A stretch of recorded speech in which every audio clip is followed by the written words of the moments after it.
you guys had a very nice Christmas, and I do appreciate you moving up a while ago. In a large room like this, it just really makes a difference.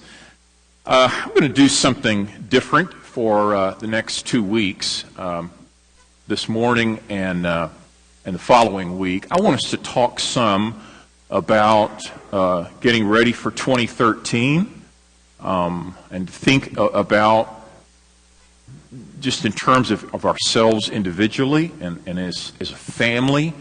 You might think about this if you're a mom or dad, husband or wife, but just your own life. So what I'm going to do is I'm going to walk through 8 principles that have just been really helpful to me, and hopefully there's one of these that will be helpful to you. I'm good if you just find one nugget somewhere in this, okay? We're going to work on 4 this morning and 4 next week. These will be available by podcast off iTunes. You can go to Ustream and see this. If you would like a hard copy of some notes that I've put together related to this, if you'll just let me know, I'll get you this. But I try to do something like this every year because there is a window that's cracked at this point in your life.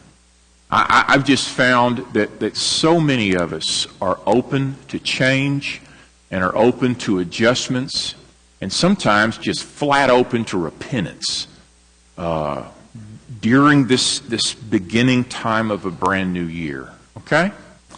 We're about to enter 2013. If it's like any other year, there will be people in this room who have not been born yet. There will be people in this room who have not been born yet.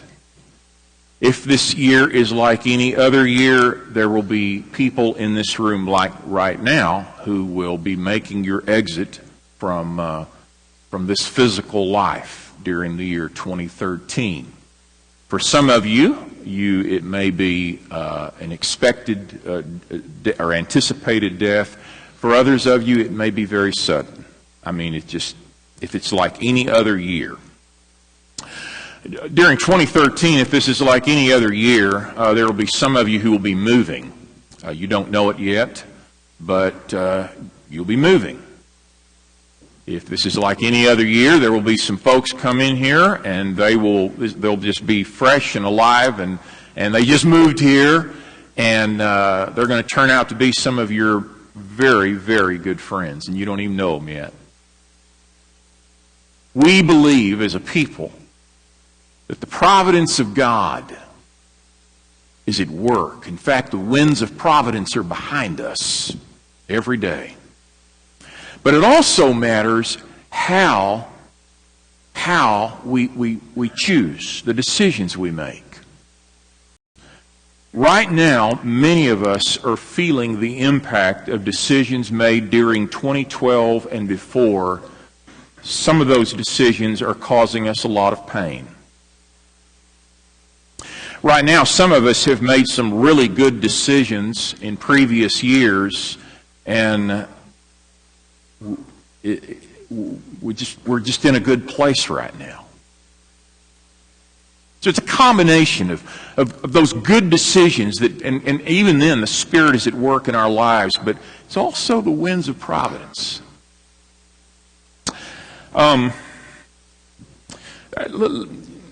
You may not be a believer. In fact, for whatever reason, you came this morning, and I'm really glad you are here.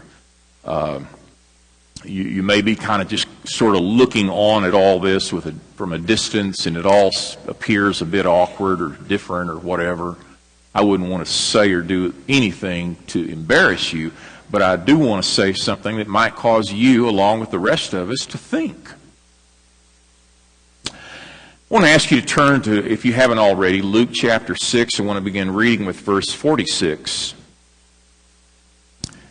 This is going to be simple. Okay? But some of the most important things in life are actually quite simple. We just ignore them. And what I'd like to do is to talk about life in the beginning of a year, and I'm going to use the image of a house. I do better when I can see, when I've got a picture of something. So I'm going to use the image of a house for the next 2 weeks. Number one, I want to encourage all of us to begin by inspecting the condition of your own house. Inspect the condition of your house. Let's read the words of Jesus found in Matthew chapter 6, verse 46.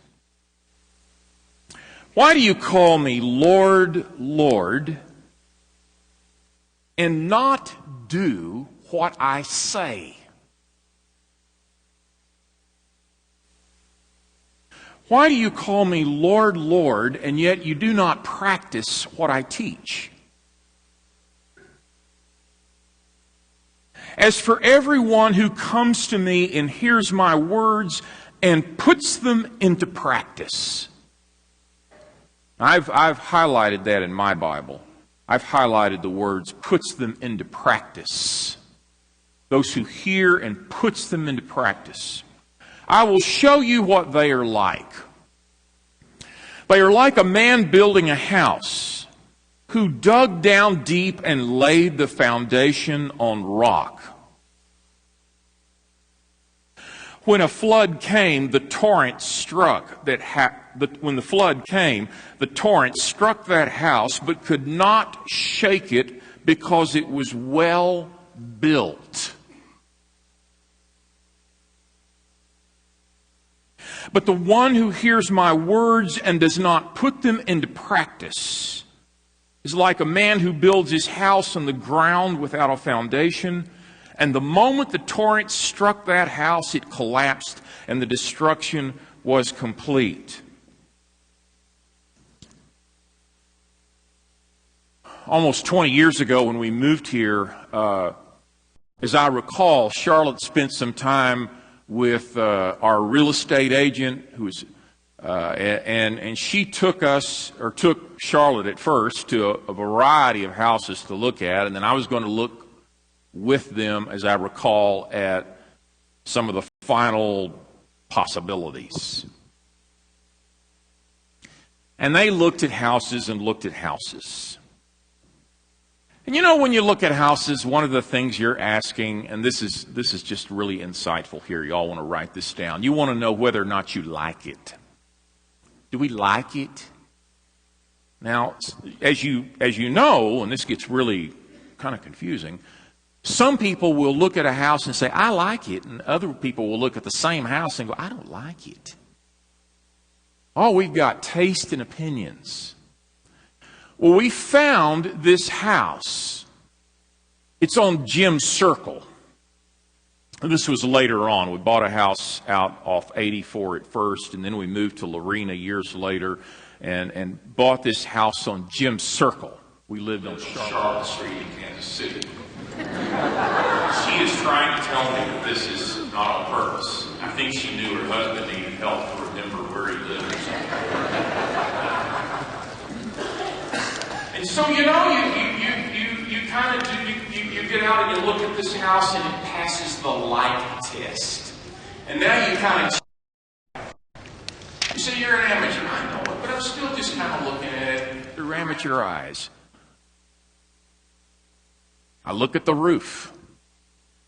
I look at the foundation. We're looking at the walls. Giving it a sort of a cursory look, just trying to decide, is this thing in okay shape? I want to encourage you at the beginning of this year to inspect the condition of your life. To inspect the condition of your life. Do a walkthrough.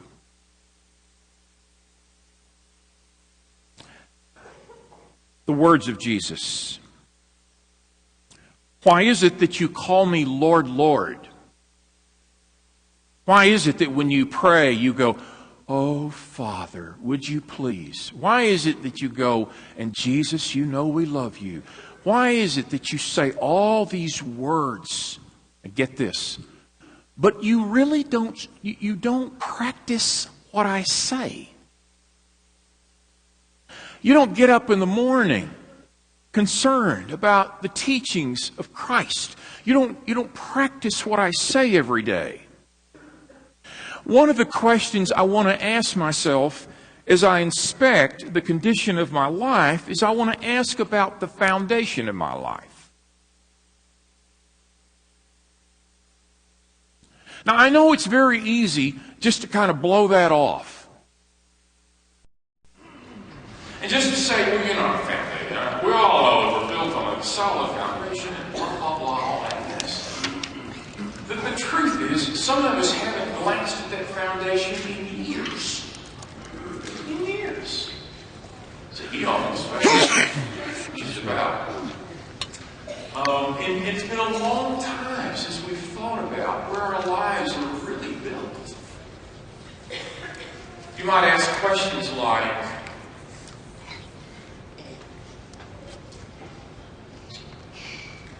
what's my character like? What are my ethics like? What are my habits like? What are my relationships like? And this little singer, what do I do when no one else is looking? If I were to think about my previous week or the previous month, what is there, get this, what is there about my behavior that I would really hope that people whom I respect most would never find out? What am I like when no one's looking? Now, this is just a suggestion here. This is a suggestion. I want to encourage you to pray about this, to pray about the inspection, and to start with the obvious. Start with the obvious. We found this house on Jim Circle in Lorena, and the people had not lived there in a while. And while the structure and the condition of, while the big things were in place in terms of it, the condition of the house being good, the inside was awful. It was bad. And I remember Charlotte had this list. It was a long list. And these were not things, she was not making this list of how we can have the latest and greatest after, this was like, how do we get some of this functional? It was in pretty bad shape. Well, the place to start is with the obvious. I mean, if you're looking at a house and you're going to buy a house that's been vacant and you realize this front door will not lock. Well, just kind of one obvious move you might make before you do anything. I think I would want to get that fixed before I put anything in there and do much to it. Now, here's what I'm getting at. As you begin a new year, start with something that is obvious. If your wife keeps mentioning a certain thing to you about a certain attitude or a certain behavior that is driving her nuts or is inconsistent with Jesus, or maybe it's the reverse to you as a wife, or if there's just something in your life, in your more honest moments, you know you're dead wrong for doing it. I mean, start with something that's so obvious. In other words, sometimes life can get complicated. Start with what is obvious. Number 2, be willing to repair and even remodel. Be willing to repair and even remodel. Now look at, go to the next one if you would. Duct tape doesn't fix everything. Now, sometimes our answer to whatever ails us is put a Band-Aid on it. You know, get some duct tape. Your wife's been absolutely frustrated in this marriage for a long time. I tell you what we'll do. We'll just go out to eat and we'll have a good time and we'll just get out of town this week. And that'll kind of make it. I think that'll help. Well, that's nice, but that's duct tape.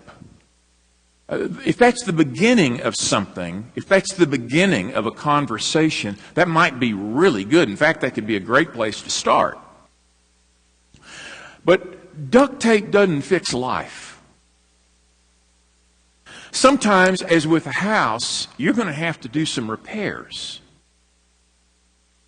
Sometimes both of you can kind of work on something together. Sometimes you got to call somebody. Have y'all learned that? Sometimes you got to call somebody. Charlotte's husband didn't learn that for a long time.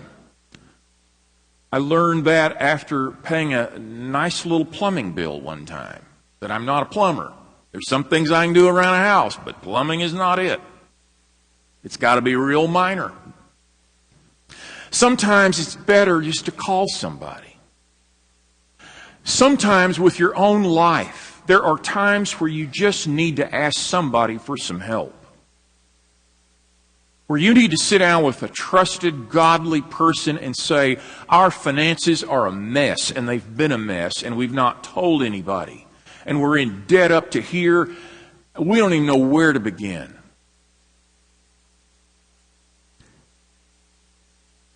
Sometimes you need to enter a new year with a commitment to repair.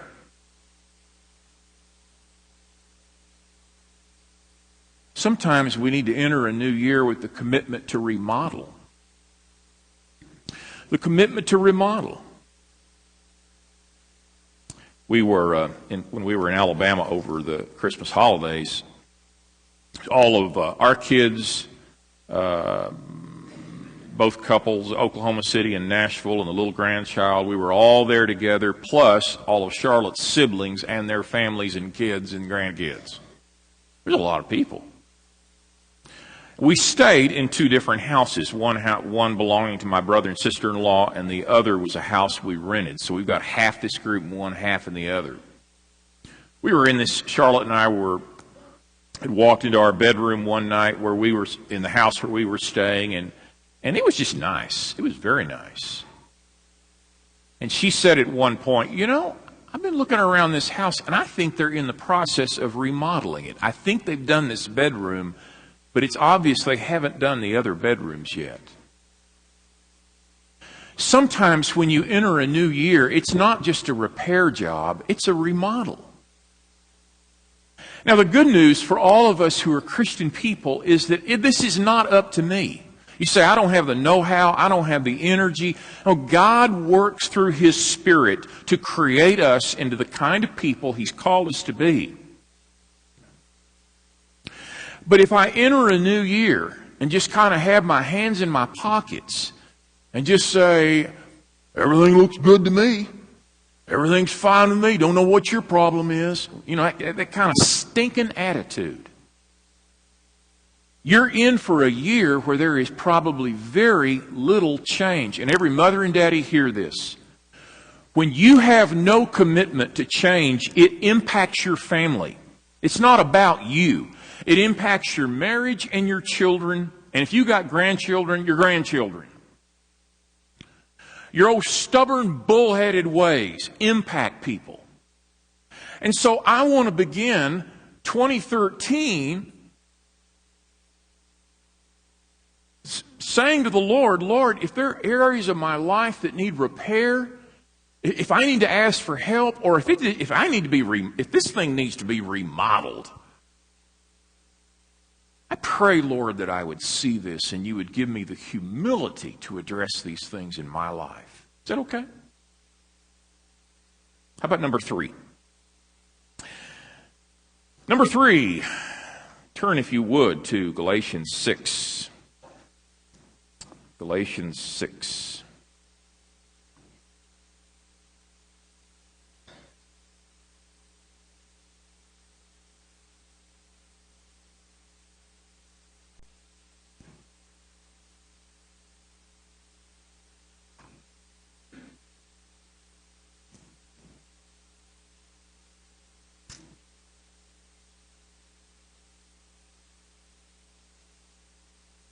Let's talk for a moment about lawn care. Galatians 6, 7 through 8. Do not be deceived. God cannot be mocked. God cannot be mocked. A man or woman reaps what he sows. Do not be deceived. God cannot be mocked. A man reaps what he sows. Whoever sows to please their flesh, from the flesh will reap destruction. Whoever sows to please the Spirit, from the Spirit will reap eternal life. Let us not become weary in doing good, for at the proper time we will reap a harvest, if we do not give up.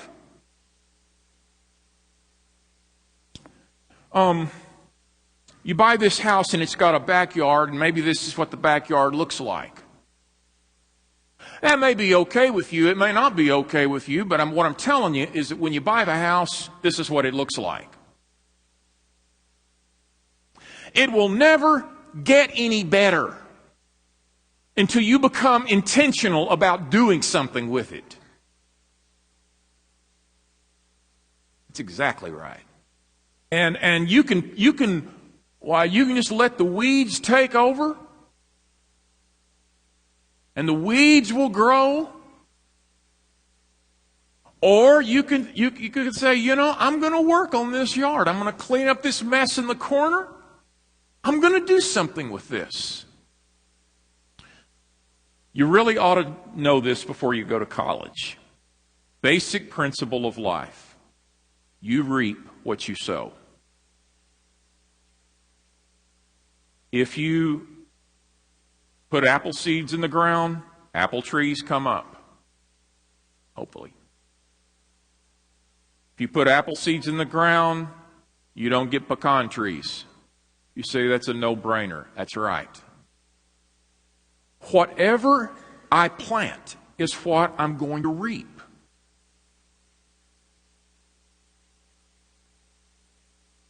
And I might want to ask the question at this point in life, am I kidding myself?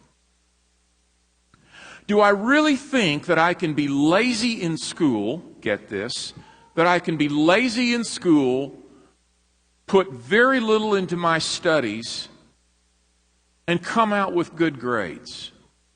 Now, you may know an exception. That's the way we are as people, and your parents do the same thing. We find that exception out there, and we kind of hope, well, he didn't do it. The truth is, you reap what you sow. Somebody says, well, surely I can avoid disciplining my children, and they'll still be well-behaved and polite.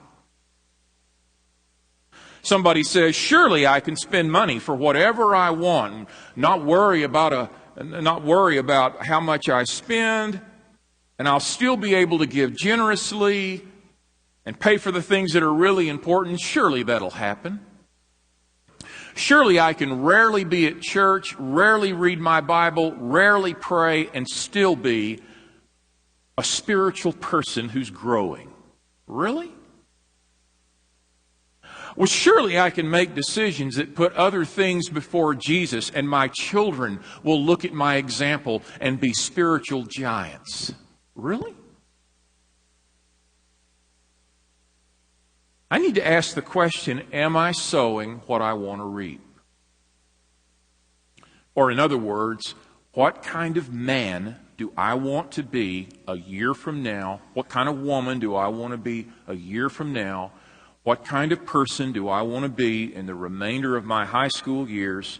What kind of single do I want to be a year, 5 years from now?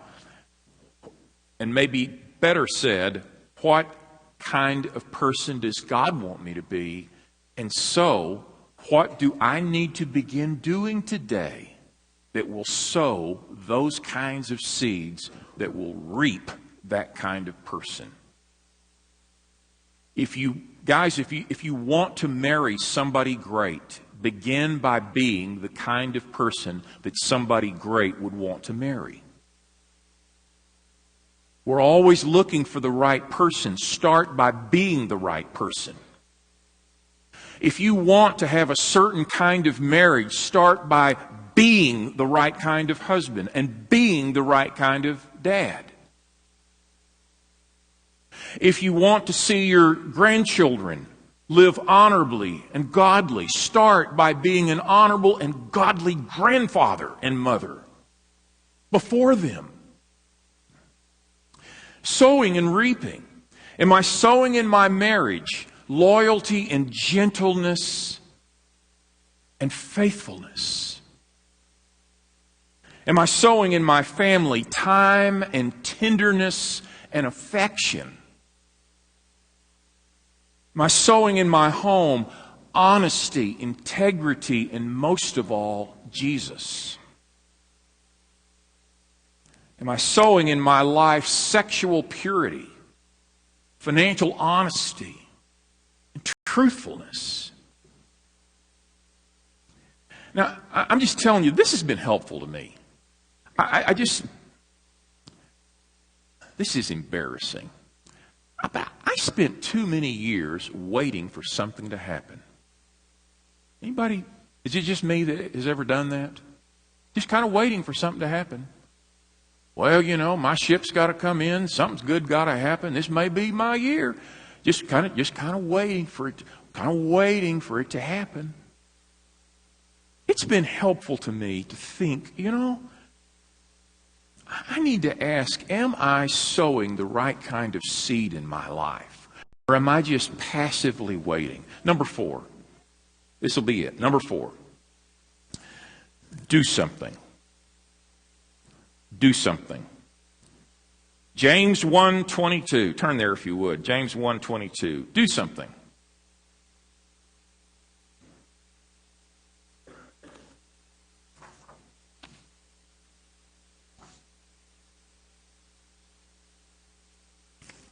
Appreciate you bringing your Bible, by the way. Thank you.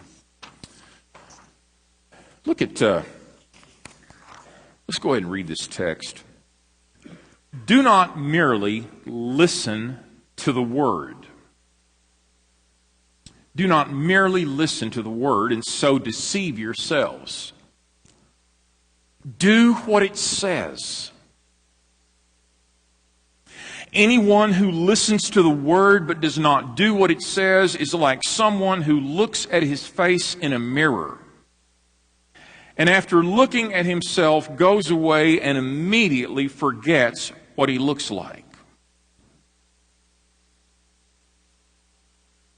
But whoever looks intently into the perfect law that gives freedom and continues in it, not forgetting what they have heard, but doing it, they will be blessed in all they do. Some of you know this who have owned homes for a lot of years. You can absolutely destroy a home by doing nothing. You can absolutely destroy a house by doing nothing to it. Just let everything go. No upkeep, no maintenance, just let it go. And you can destroy a life the same way. You hear that somebody's getting a divorce and somebody says, well, what happened? Did she do something? Did he do something? Not necessarily. Sometimes they both have done nothing. Sometimes she begged him for years to go with her to a counselor, but he would do nothing. Sometimes he begged her to go to a counselor. She would do nothing. You can destroy a home by doing nothing. You can destroy relationships with your children, not just by screaming at them and cussing at them and belittling them. Just do nothing. Just sit there in that chair day in and day out with that television blaring while they experience life and emotions and moral challenges and spiritual tension, and basically what you've done is you've abandoned them to somehow figure it out on your own while I see what time the next game is. Doing nothing is one of the...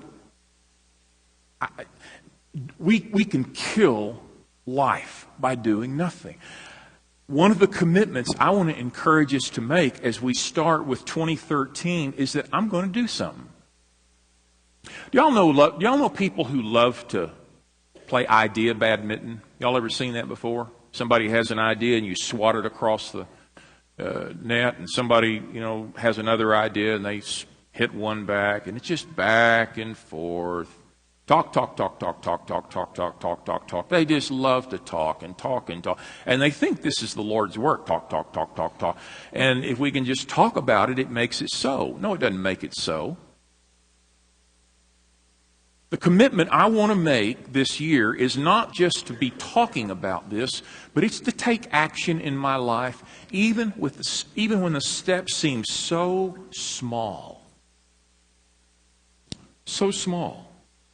I need to ask myself at the beginning of this year, what is there in my life that needs action? Robert Mulholland has written a fine little book called Invitation to a Journey.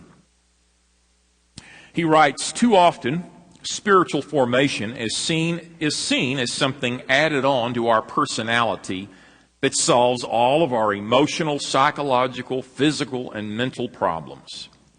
When this happens, potentially serious emotional, psychological, physical, or mental problems can be repressed or covered over with a veneer of spirituality that claims to solve the problem. In such instances, persons are often told, you just need to pray more. Go to church more. Read your Bible more. Be more obedient to God. Deal with unconfessed sin in your life, and everything will be fine. This is like telling persons with broken legs that they just need to run more and strengthen the muscles. Our spirituality is not an add-on. It is the very essence of our being. We are spiritual beings whose emotions, psychology, body, and mind are the incarnation of our spiritual life in the world. And we will see that holistic spirituality always take place in the midst of our emotional, psychological, physical, and mental conditions and emerges out of them. The answer at the beginning of the year is not necessarily be more. I just need to be a better Christian. I just need to do more. No. Sometimes it is simply addressing the one place in your life that needs to be addressed. We were, one night, I think it was actually Christmas Day, Christmas evening. Charlotte and I and the grandchild were going to go visit a couple, two of our very good friends, Doug and Doris. This is in Florence, Alabama. And we're going to go over there and visit with them for a while. It's on Christmas evening. And it's cold that night, and it is rainy. Very cold. Rain's coming down. We drive our daughter and son-in-law's Ford Explorer over to Doug and Doris's house. There's a number of cars there, and we park behind the last car and go in, and we're visiting with them, and there's food everywhere and opened presents, and seems like there's a fire in the fireplace, and our grandchild is meeting up with their grandchild, and it's just a nice time. And then, two of the families who were already there said, we need to go. And so the goodbyes start. We're not leaving yet, but they're going to leave, those two families. The goodbyes start. And I'm going to have to go out outside to move our car, our Explorer, my daughter, son-in-law's Explorer. Right in front of our vehicle is a couple with their adult daughter. They've got their vehicle. They've started. You can see the windshield wipers going. Just in front of them is their daughter, single mom, 2 or 3 kids. She's got her car started. I'm in the Explorer, and I put my key in and try to turn it, and nothing happens. I mean, it doesn't turn at all. Well, I'm thinking I got to put my foot on the brake. And maybe if I put my foot on the brake, then it'll start. And so I put my foot on the brake, and nothing happened. And I thought, well, maybe it's sometimes a steering wheel will lock, and maybe if I turned at the same time, no matter what I did, that key was not going to turn. Okay, there must be a button on the gear shift or a floor shift. Must be a button on the gear. Maybe I got to hold it in while I'm turning key in the ignition. Nothing happens. I sit there in this car, in this vehicle, and it's cold and it's rainy, and I'm looking at the exhaust coming out of both vehicles in front of me. And then I do what I didn't want to do, but sort of had to do. I got out and went to the one in front of me and said, having trouble starting this one. It's not mine. Thought that'd help a little bit, Mark. It's not mine. I borrowed it. And so they were nice. They sat there and just came.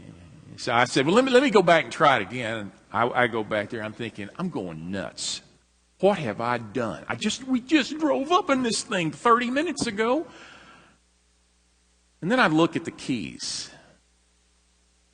You knew that, Don, didn't you? Yeah, I looked at the keys. They're my keys. My daughter's key is in my pocket. I also drive a Ford product. And I took my keys out, put her key in, turned it, and it started. And then what I did was I kind of got in the seat and slumped down a little bit like this, and then just kind of backed up. I wasn't about to go up to those 2 vehicles and explain what I had done. Now, I'm telling this because none of you have ever done anything like that. But I'm also telling it because I know that you can begin a new year with good intentions. And I had every intention of moving that silly thing. But unless you've got the right key, you're not going anywhere. We're going to work with this next week some more. But I'm telling you, the key to making 2013 a very different year is centering your life in Christ. All the good intentions in the world will leave you in the same, get this, you're going to be in the same place you are now unless you get your center right.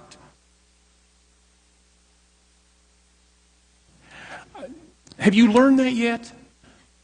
I used to start off New Year's, and I'd have this laundry list of all these things I wanted to do and dreamed about, and that's not a bad thing to do. But what I found was very often it was kind of like on a stationary bike. I pedaled and pedaled and pedaled, but I was still in the same place. The key to movement is Christ. The key to movement is Christ. We're going to sing for a moment. And I want you to think about these 4, okay? I'll repeat them next Sunday. Going to have another 4 in addition to this. If you want the written copy, I'll send it to you. I want to encourage you to be thinking about and praying about what needs to be addressed at this point in your life entering 2013, okay?